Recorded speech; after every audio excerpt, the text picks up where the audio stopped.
മുഖ്യമന്ത്രി പിണറായി വിജയനും സംസ്ഥാന സർക്കാരും KSIDCയും ഒക്കെ ഒളിപ്പിക്കാൻ ശ്രമിച്ചതെല്ലാം മറനീക്കി പുറത്തുവരുന്നു. KSIDC പലതും ഒളിപ്പിക്കാൻ ശ്രമിക്കുന്നുവെന്ന് കേന്ദ്ര കോർപ്പറേറ്റ് മന്ത്രാലയം ഹൈക്കോടതിയിൽ വ്യക്തമാക്കിയതോടെ സംസ്ഥാന സർക്കാരിന് ലോക്സഭാ തെരഞ്ഞെടുപ്പിന് മുൻപ് വീണ്ടും ചോദ്യങ്ങൾ.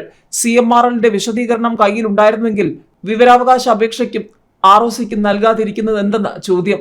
CMRLനെതിരായ ആദായനികുതി ഇന്ററിം സെറ്റിൽമെന്റ് ബോർഡിന്റെ ഉത്തരവുണ്ടായപ്പോൾ ഓഹരി പങ്കാളി എന്ന നിലയിൽ ആവശ്യമായ ഇടപെടൽ നടത്തിയെന്ന് സ്ഥാപിക്കാൻ KSIDC ഹൈക്കോടതിയിൽ ഹാജരാക്കിയ രേഖകൾക്കെതിരെ കേന്ദ്ര കോർപ്പറേറ്റ് മന്ത്രാലയം KSIDC പലതും ഒളിപ്പിക്കാൻ ശ്രമിക്കുകയാണെന്നും CMRL KSIDCക്ക് നൽകിയതായി പറയുന്ന വിശദീകരണ കുറിപ്പിനെ കുറിച്ച് സംശയമുണ്ടെന്നും കോർപ്പറേറ്റ് മന്ത്രാലയം, SFIO എന്നിവർ കോടതിയിൽ എതിർ സത്യവാങ്മൂലം സമർപ്പിച്ചു.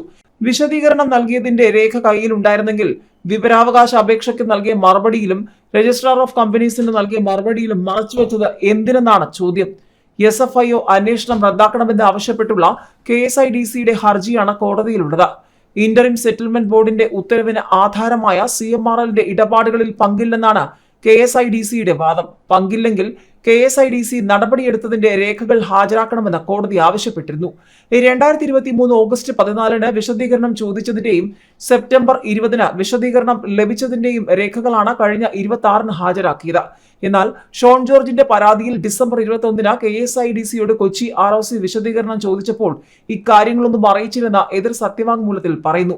ജനുവരി 3 KSIDC നൽകിയ മറുപടിയിൽ CMRLനോട് വിശദീകരണം ചോദിച്ചതായോ ലഭിച്ചതായോ പറയുന്നില്ല.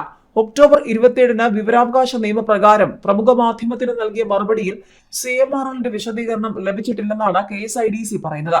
CMRL നൽകിയതായി KSIDC അവകാശപ്പെടുന്ന വിശദീകരണ കുറിപ്പിനെ കുറിച്ച് സംശയം ജനിപ്പിക്കുന്നതാണ് ഈ നടപടി. എന്തൊക്കെയോ ഒളിക്കാൻ ശ്രമിക്കുകയാണെന്നാണ് കേന്ദ്രം ആരോപിക്കുന്നത്. ആദായ നികുതി വകുപ്പിന്റെ പരിശോധനയുടെ കാര്യം 2019 ഫെബ്രുവരിയിലെ CMRL ബോർഡ് യോഗത്തിൽ MD അറിയിച്ചിരുന്നതായി KSIDC കോടതിയിൽ നൽകിയ രേഖയിലുണ്ട്. എന്നാൽ വിശദീകരണം ചോദിക്കാൻ 2023 ഓഗസ്റ്റ് 14 വരെ കാത്തിരുന്നു. കണക്കുകൾ ഓഡിറ്റ് ചെയ്യണമെന്ന CMRLനോട് ആവശ്യപ്പെട്ടത് ഈ ഫെബ്രുവരിയിൽ മാത്രം. വിവാദമായ ശേഷം നടത്തിയ മുഖം രക്ഷിക്കൽ നടപടികൾ മാത്രമായിരുന്നു ഇതെന്നാണ് കേന്ദ്രത്തിന്റെ വാദം. ഹർജി 12 ഇനി പരിഗണിക്കുന്നത്. ഇതിനിടെയാണ് ആലപ്പുഴയിൽ ലോക്സഭാ തെരഞ്ഞെടുപ്പ് അംഗത്തിനിറങ്ങിയിരിക്കുന്ന ശോഭാ സുരേന്ദ്രനും അതിഗൗരവമുള്ള കാര്യങ്ങൾ വെളിപ്പെടുത്തിയിരിക്കുന്നത്. തന്നെ വിലയ്ക്ക് വാങ്ങാൻ കരിമണൽ കമ്പനി ഉടമയുടെ ഏജന്റുമാർ വന്നുവെന്ന്. കരിമണൽ ഖനന വിഷയം തെരഞ്ഞെടുപ്പിൽ ഉയർത്തുന്നതിന് തടയിടാൻ സ്വകാര്യ കരിമണൽ കമ്പനി ഉടമ ശശിധരൻ കർത്തായുടെ പ്രതിനിധികൾ തന്നെ കാണാൻ എത്തിയിരുന്നുവെന്നാണ് ആലപ്പുഴയിലെ NDA സ്ഥാനാർത്ഥി ശോഭാ സുരേന്ദ്രൻ പ്രമുഖ മാധ്യമങ്ങളിലൂടെ മനസ്സ് തുറന്നിരിക്കുന്നത്. തന്നെ വിലയ്ക്ക് വാങ്ങാനാകുമോ എന്നാണ് നോക്കിയത്.